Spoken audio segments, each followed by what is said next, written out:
So welcome to the 14th session of the Masterclass in Audio series. Today we have a very interesting session, and the speaker is a very dear and old friend of mine. In fact, we have known each other for many years. In fact, I would say decades, because Srini is my school senior, and also happens to was also my senior at my only workplace, which is Larsen and Toubro, and we were essentially in the same division. Although Srini was in the electronic side of the work, I was from the mechanical side of the work. Essentially, we collaborated a lot on projects, and that way we share a lot of common history. And Srini went on to pursue his PhD in electrical engineering with a focus on control systems, and he did his PhD, and then further went on to, let's say, IIT Guwahati to become a faculty out there. And ever since, I think 2011, is that right, Srini? You have been a faculty at IIT Guwahati since 2011? 2012. 2012, yeah.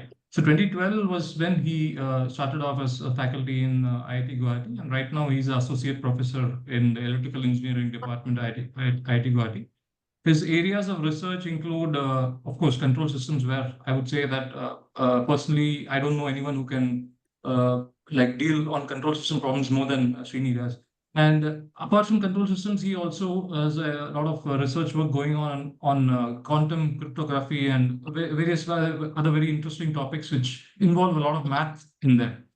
So today we are going to be discussing on a very foundational subject, which is basically signal processing, and with some emphasis on the audio side of it. Why I say this is a very basic and foundational subject is because I think we all use the word DSP very regularly in our discussions pertaining to audio. But I, particularly as someone who's let's spend some time in the industry, I'm of the opinion that we need to understand more than just the jargons that go behind these terms, which we use very regularly. Terms like DSP. Of course, DSP is a very basic term, but then we also end up using a lot of terms like impulse response, IIR filters, FIR filters, filters in general. And very often we don't really understand what goes behind those terms. So today I thought maybe I thought of having Srini, who's a professor and someone who I consider as someone it's very who understands these terms at a very foundational and very who can explain these terms to a layman. So I thought of inviting Srini and to discuss on some of these topics, because I think it's very important for all of us to understand these topics beyond the pure jargons that they are. So with that in view, I would hand over the floor to Srini. Over to you, Srini. Once again, this is going to be like a dialogue between the two of us, and of course, I would request all the participants, if they have any questions, to please put their questions in the chat window. I will be monitoring them as the session progresses. Srini has got a presentation deck which he's going to be making to sharing with us, which is already on the screen. And along with that, there will be a dialogue which will be going on between the two of us. And as and when a question which is posted on the chat window, if it's relevant to the discussion at hand, we'll be raising it at that particular point of time. Any other questions? I will push it towards the end of the session, wherein we'll have a dedicated Q&A. And if someone wants to ask a question directly to Srini without having me to repeat it, I would request them to unmute themselves, maybe put a request to me on the chat window, and I will request them to unmute themselves and ask the question directly to Doctor. Over to you, Srini. Yeah, thank you, Karthik. So yeah, I'll just be covering some basics of signal processing in this, and maybe give some flavor of audio as we go on. Yeah. So the level of this talk would be something like a basic signals and systems kind of a talk, a kind of a lecture that I would probably give to second year BTech students, with maybe not with less math and maybe some more informal discussions. Yeah. So so this is the kind of stuff that we would be discussing today. Firstly, what is a system? What is linearity? We will see what convolution and impulse response are. We will see what Fourier transforms are. We will kind of study the concept of filtering. And lastly, we just touch upon IIR and FIR filters and kind of just to say what they mean. Yeah.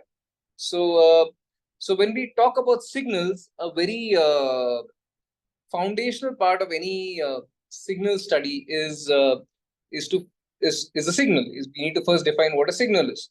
A signal can be seen as uh, another word for a signal would be a trajectory, wherein you map an index set to a space of to a vector space over real numbers. Now this sounds really complex. So what you mean by index set is time, and vector space of real numbers would be 3 or 4 entries that kind of take real values. So for example, if I'm having a sound signal, at every instant of time, you would have a certain amplitude, right? So this is a trajectory because you have a map from time to amplitude, which is from real numbers. Time is measured in real numbers and amplitude again is measured in real numbers. So it's a map from time to amplitude. Yeah, so that's a trajectory. Now, you could be measuring just amplitude, or you could possibly be measuring amplitude and phase. So then if you're measuring amplitude and phase with respect to time, that means at each instance of time, you have 2 values. Yeah, you have an amplitude value and a phase value, which means you're looking at a 2-dimensional vector space. Yeah, you're having 2 entries. Similarly, if you're not talking about audio, you could be talking about stuff like, say, temperature, pressure, and maybe CO2 content in the air. Yeah, so you could be measuring these 3 against time, and you would have 3 real numbers. Yeah, so you have this thing wherein you're measuring different entities against time, and what you get is a trajectory or a signal. Yeah, it's nothing but a map from time to some other space. Yeah, so typically for us it would be amplitude and phase when you're talking about audio, or videos, or any other any other signal that we generally handle. Yeah, but yeah, so this is roughly this concept of a trajectory kind of becomes foundational to any signal processing course or any signal processing talk. And whatever we do, so this whole process, this whole aspect of signal processing is that we take such a trajectory, process this trajectory, and give an output trajectory, right?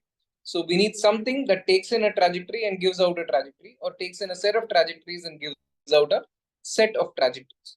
Yeah. So that's what a system does. Yeah, a system takes in a set of trajectories, and it gives out a set of trajectories. Yeah. So uh, so what happens now is a very foundational aspect of systems is what is known as linearity. Yeah.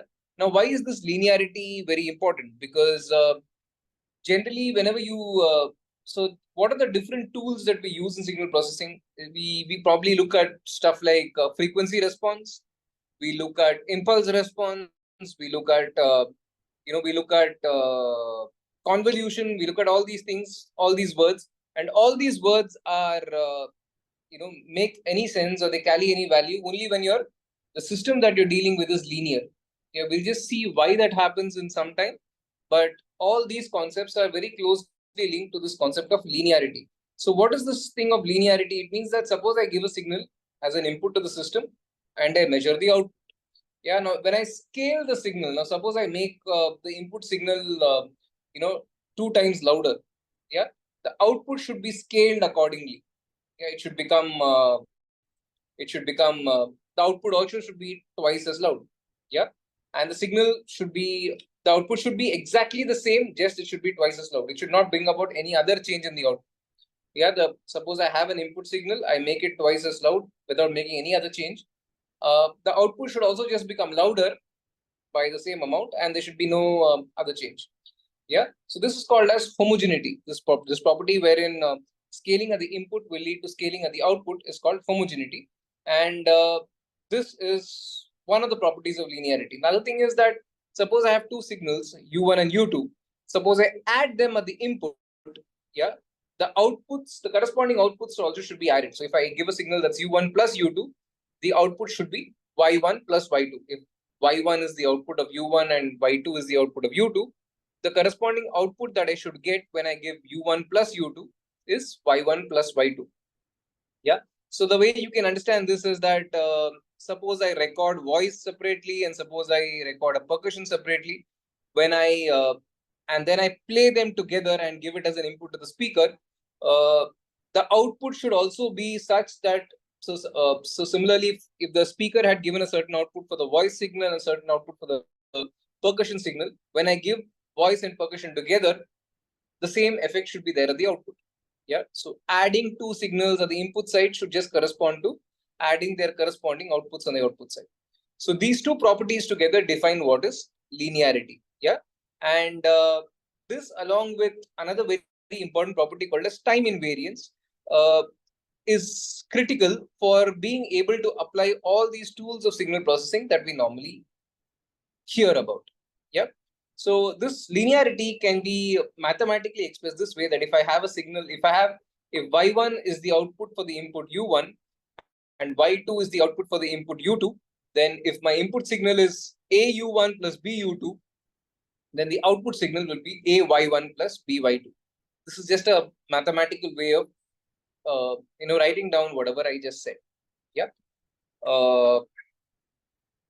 So that's about linearity. And the next is time invariance. As I said, this is another critical property that we need. And once we understand these two properties, we would be ready to go into convolution, impulse responses, and other such features. Yeah? And we'll be able to understand why these two properties are so critical to be able to use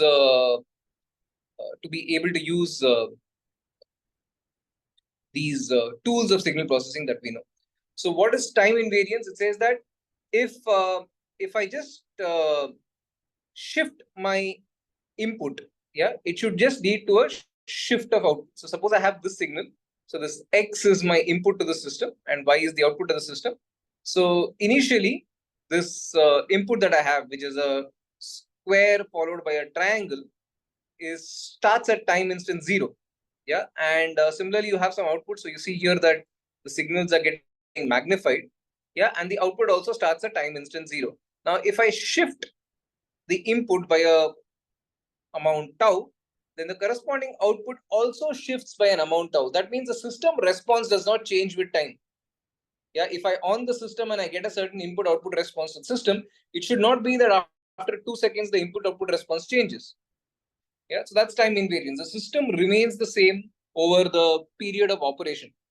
Yeah, that's essentially what it is. Yeah, that's what time invariance is. And these two properties kind of are very critical when you need to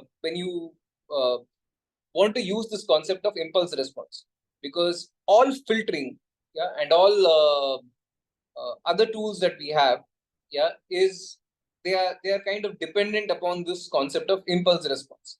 So in order to be able to apply impulse response, our system should be linear and time invariant. So I hope that linearity and time invariance is clear to everyone. Yeah. So where do you see non-linearity? So if you want to see where you want to suppose you want to study where non-linearity comes into play. Yeah, something on the chat. Yeah. So if you want to see where non-linearity comes into play, suppose you have a speaker. Yeah. So there is a certain region in which the output of the speaker changes proportionally with the input sound. Yeah. As the input sound keeps increasing, there is some point at which you begin to get saturation. The output cannot increase beyond a certain point. Right. And similarly, you may have on the lower side. Yeah. As you keep speaking with lower and lower volume, at some point you will get completely attenuated. Yeah. So there is this region in the middle. There is a region in the middle of the response of the speaker or the response of any other signal processing system, wherein the output varies proportionally with the input. Yeah, that region of operation is the linear region of operation. So a system can be considered to be linear and time invariant when you operate in this region where your output varies proportionally with the input. Yeah. The moment you enter into a region wherein you're close to saturation, yeah, or you're close to cutoff, then your system is no longer linear. Yeah.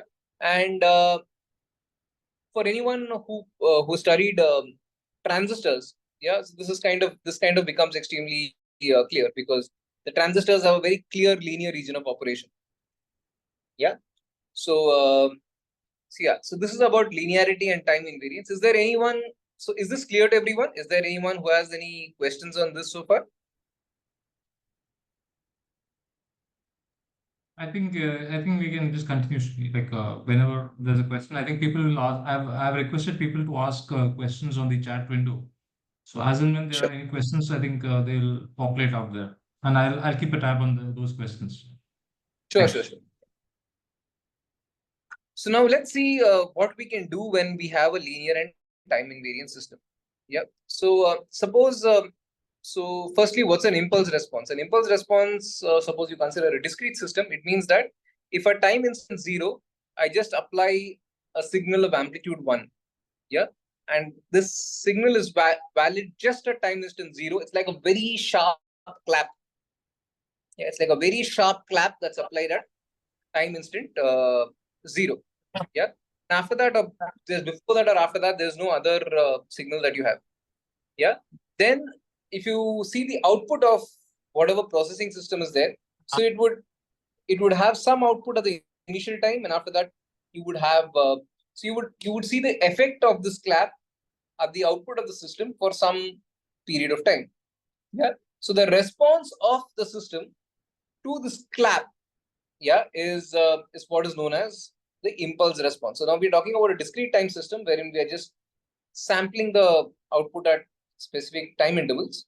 Yeah, and so you see that at the initial point of time you have some magnitude, and the magnitude keeps reducing as the time goes on. Yeah, so this is known as the impulse response. An impulse response just means that the response of the system to an impulse, yeah, which is a sudden input which takes value only at one particular time instant, and after that it has no after that the input doesn't exist anymore. There's no, it's 0 at the input, and yeah, and your output, you want to see what the response of the output is for that. Yeah. So now yeah, so this is this kind of becomes like a, for an LTI system, this kind of becomes like a defining characteristic. Yeah, so suppose you know the impulse response of a linear time invariant system, then you know the response of this system to pretty much every input. Yep. So if I know the impulse response, I can calculate what the output would be for any input. Yeah, and I can do this by performing an operation called as convolution. Yeah. So let's see what happens here, and let's see why this convolution kind of becomes important. Yeah. So now suppose let's consider an input which is as you can see on the screen, it has 3 impulses. Yeah, it's impulse at the first instance of time, impulse at the second instant of time, and impulse at the third instance of time. Yeah. Now this signal can be seen as a summation of 3 signals. Yeah. First is an impulse that's applied at the first instant at the 0th time instant with nothing else after that. Then after that you have another trajectory which has an impulse which is just shifted in time by one time instant. Yeah. And then you have another impulse that's shifted in time by 2 time instances. Yeah. So you see this. Yeah. So this trajectory here, which is 3 impulses, can be seen as a summation of 3 individual impulses. Now let's assume that this system has, the system through which we are going to pass the signal has this as its impulse response. Yeah. So you have say suppose my input is 1 initially, then at the first time instance you will have the same an impulse occurring with the same magnitude, yeah, with the same amplitude maybe. Then in the next time instant it comes at double the amplitude, and at the third time instant it comes at triple the amplitude. Yeah, so you, for a single clap you have these 3 at the output. Yeah, so this is the impulse response of the system. Yeah, now suppose to a system with this impulse response we apply this input. Yes, suppose for a system with this impulse response we apply an input of 3 consecutive impulses. So we want to see what happens now. Yeah, so what happens is the following. For the first time instant, for the first impulse, suppose there was no other signal other than the first impulse, you would just get the impulse response as the output. So you have the impulse response that comes. So yeah, for the first impulse, you will have the impulse response of the output. Now for the second impulse, you will again have the impulse response of the output, but this impulse response will now be shifted by one time instant. You see this, the second signal here is shifted by one time instant. So it's identical to the first impulse response, but it's just shifted by one time instant. Now, why does this happen? This happens because your system is time invariant, which means that if I give the same signal with a slight shift, you will get the same output with a slight shift. So for the first impulse, you get the impulse response. For the second impulse, you will again get the impulse response, just that the impulse response will start one time instant later. And for the third impulse, again, you get the same impulse response, but it will start two time instances later. Yeah. So now the output signal that you have will essentially be the summation of these three output signals. Why does that happen? Because this system is linear and time invariant, which means that if I give a sum of trajectories of the input, the output would also be the sum of the corresponding output trajectories. Yeah. So now, in order to see what output you will have for this chain of impulses, this chain of three impulses, you just need to add these three corresponding outputs. Yeah. And what do you get there? You get something like this. Yeah. Now, what you have here, this signal is called the convolution, this operation that we have done between the input trajectory and the impulse response is called a convolution operation. So what you've done is you have convolved the input, you've convolved the input trajectory with the impulse response of the system. Yeah. So this convolution kind of becomes extremely important because this helps us use another tool that is known as the frequency response of a system. So let's see what frequency response is. Yeah.